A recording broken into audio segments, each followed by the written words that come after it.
In today's Research to Practice, I'm going to talk about the promoting joint attention in toddlers with autism.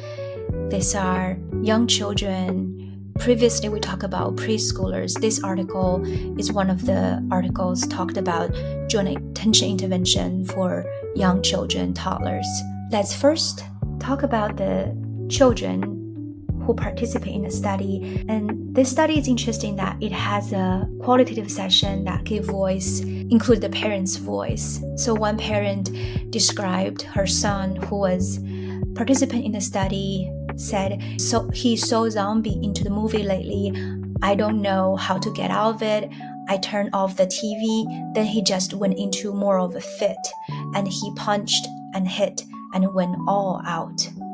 This is very common in children with autism who have a very limited language. When you take away things from them, often it's preferred, then what is followed might be self-injury, an aggression, and a tantrum. We all can relate to that when you have a young child, you drop the child in a daycare and you are leaving, right? Often it went into the meltdown situation, but I think a lot of parents experience that actually once the routine is established, once the kid is able to understand, actually in the daycare there are a lot of toys to play, and then they are quickly adapting to the new situation. But this is not the case for some children on the spectrum. Another parent talked about how tired she feels about the constant demands. She said, in the morning, I can be pretty good at it, but by evening, you have to take him. I don't want to be touched. I don't even want to be looked at. Another parent talked about the sibling relationship, and she said, if one of the other boys got hurt, he may be interested in looking at the tears and try to figure out where they came from, but he, meaning her son, with autism doesn't seem to understand. That means that someone got hurt. What these parents are talking about here is that shared concern, feeling the pain in others, and the compassion, wanting to help other people. Picture a playground. A kid fell off, and I think other kiddos may go there saying, "Hey, are you okay?" And then some kid may let the teacher know and try to help as much as they can. So that's the empathy this parent was talking about. So these are the participants, right? Have challenging behavior, have very limited language, and we're talking about what skill we should intervene. Well, definitely the behavior, and we'll come up with a behavior plan, hopefully. At the same time, we're teaching skills, and the skills that we often teach are imitation, turn-taking, which is a big prerequisite for joint attention, and joint attention, initiating joint attention, responding joint attention. So this article is talking about what intervention can be done to promote joint attention. The intervention they used is called the Joint Attention Mediated Learning, JAML. This study was in 2007. Most recent, the researcher who wrote this program, she got a grant from Department of Education, about $3.8 million, and she's running another study using this intervention. So we should have more data later on, but this is one of the early study.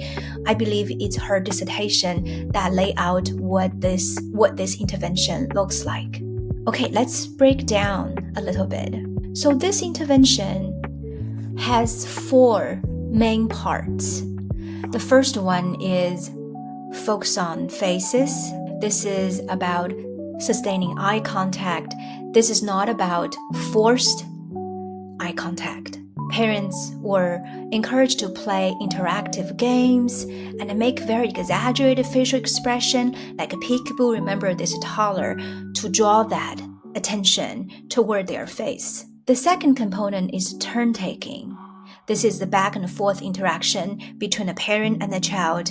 And the example of activity would be something like rolling the car back and forth, and then stack the blocks. We have a mystery bag, and in it there are a lot of stuff kids like. I take a turn, you take a turn. It's very similar to early Denver model and also the Jasper intervention we talk about in one of their R2P. Then the third component is responding to joint attention. This is about the joint engagement. You and your child play together side by side, have something you share. So example would be you read a book and you say, look, I see a lion there, roar, or you're blowing bubble, and then to see whether your child is paying attention to that. Your child does not have to initiate. You set the stage. The idea is that your child is paying attention to what you're doing instead of running around, really have other behaviors such as aggression. So this is about making things exciting, make things dramatic, and you pause and observe your child's reaction. The last one is initiating joint attention. This is where your child take the initiation to get your attention to look at something. Remember, we talked about the joint attention as a triangular relationship, adult, an activity, say bubble, and your child. This is your child initiate the gaze or gesture to get your attention on something. If your child is interested in some animal figure, this is when you're sitting on a carpet, sitting together, and your child is able to look at you and then look at the action figure. And again, let's review the 4 components. So the first one is being able to focus on your faces, is not forced eye contact, and then turn-taking, a lot of turn-taking back and forth game, and responding to joint attention. You create a play scenario. You use exaggeration, excitement, and suspense, and a pause to see what your child react to what you have set up, and then initiate joint attention is your child look at you and then look at the object or point to get your attention. Here's some results of the study, and all children showed progress in initiating joint attention, responding joint attention. And I think more interesting is the change of parent perspective.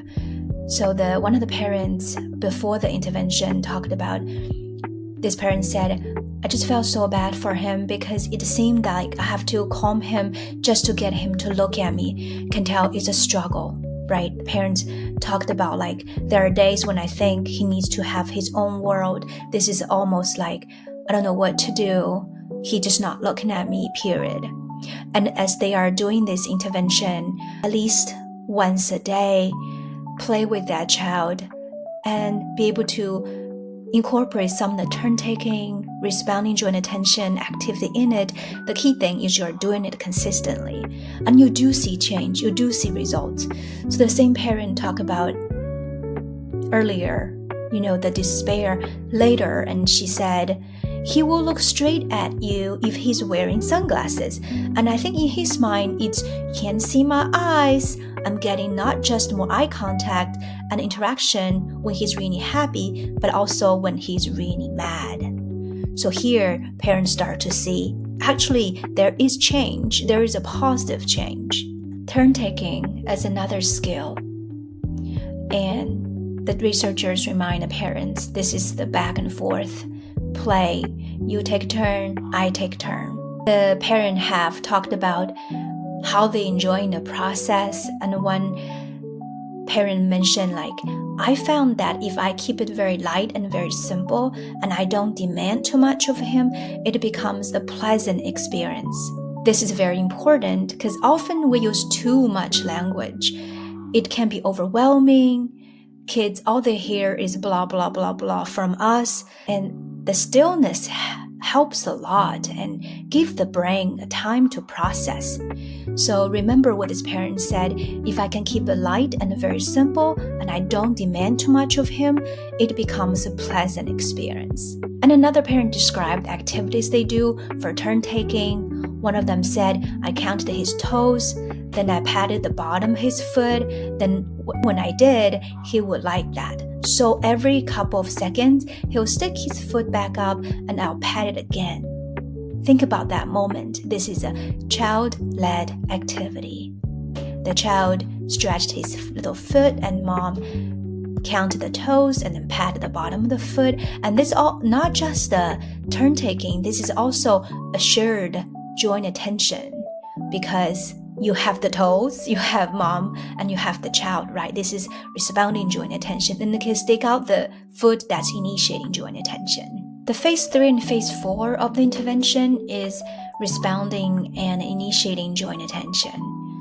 One of the parents talk about the books, reading books as a joint attention activity, and then this person said his books are joint attention because sometimes he'll bring it and come over and let us sit down with him and look at it. In the intervention, parents were told explicitly what that joint attention looked like. It may be he's interested looking at the book and then looking at their faces. Once parents know what to look for, and then they start to be intentionally observing moments like that. And in this case, the parent said one day her son brought his portable video player to her, and suddenly he looked at the video and then looked at her eyes and smiled. And she said, I'm sure he was trying to show me his cartoon for a couple of seconds.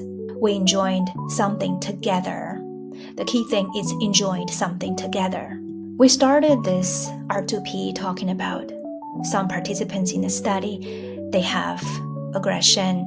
One of the findings of this study is children who had aggression throughout the intervention. So it's not like you teach joint attention, then for sure the behavior is going to go away. This is a long process. You are using behavior strategies to teach skills, and at the same time you're also teaching skills that are not behavior specific. What I meant by that is there are interventions to target joint attention, imitation. There's also intervention that look at what do I do when a child has aggression due to denied access to preferred activity due to transition, or they want something but you said no. So in an ideal situation, you will have intervention targeting both scenarios. Well, what's the take-home message of this study? The take-home is, again, the consistency of implementing some of the intervention that mentioned in this study. In others, we have covered in R2P, like turn-taking and make it really fun, use your voice, use your facial expression to attract a child's attention, and set up the shared interest, the toys, and then embed the responding joint attention and initiating joint attention targets in it, and modeling pointing, modeling eye gaze, and modeling how to use vocalization to show excitement and show that responding joint attention piece. Thank you for joining today's episode, and I'll talk to you next time.